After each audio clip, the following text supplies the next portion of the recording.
আজকে বাড়িতে 5 পিস পটল ছিল, তো আজকে 5 পিস পটল নিয়েছি আর একটু আলুটা সিদ্ধ করে মেখে নিয়েছি, তার সঙ্গে নিয়েছি একটা ডিম।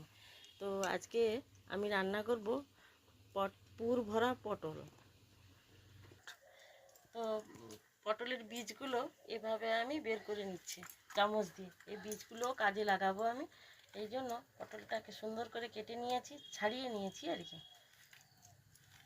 আর একটু মুখটাকে ভালো করে কেটে দিয়েছি। তো পুরটা তৈরি করে নিই, আলুটা মাখা আছে। এবারে কড়াইতে আমি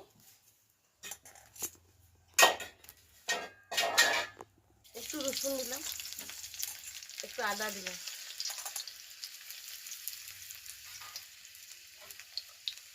পেঁয়াজ একটু দিয়ে দিলাম, আর আলুটা যে মেখে রেখেছি সেটাও দিয়ে দিলাম। লঙ্কার গুঁড়ো দিলাম, একটু হলুদের গুঁড়ো দিলাম, আর স্বাদ মতো নুন। স্বাদ পুরটা হয়ে গেছে, এবার আমি পুরটা নামিয়ে নিই। পুরটা ঠান্ডা হতে হতে আমি কড়াইতে জল দিয়ে দিচ্ছি, 1 পিস ডিম দিয়েছিলাম, ডিমটা সেদ্ধ হয়ে যাক। এবারে পুরটাকে পটলের ভিতরে আমি পুরিয়ে দেবো, ঢুকিয়ে দেব। আচ্ছা ভরিয়ে দেবো।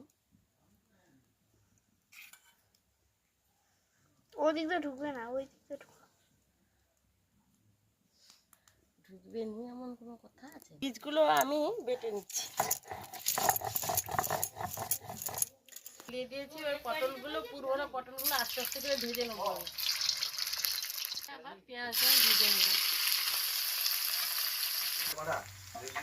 আদা বাটা, বাটা নয়, রসুন কুচানো, আদা কুচানো দিয়ে দিলাম, টমেটো কুচানো সেটাও দিয়ে দিলাম, স্বাদ মতো নুন দিয়ে দিলাম, একটু হলুদের গুঁড়ো আর একটু লাল লঙ্কার গুঁড়ো দিয়ে দিলাম। যেটা বেটে রেখেছিলাম সেটা দিয়ে দিলাম পটলে।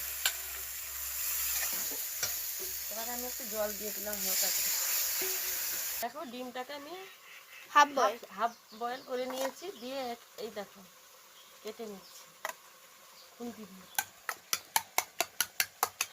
দিয়ে দিলাম। দেখো ডিমটা দিয়ে দিলাম, সবজি মশলা একটু দিয়ে দিলাম,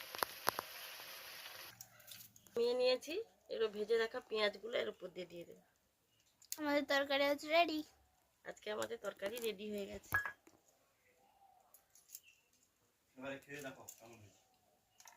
এবার কেমন হয়েছে?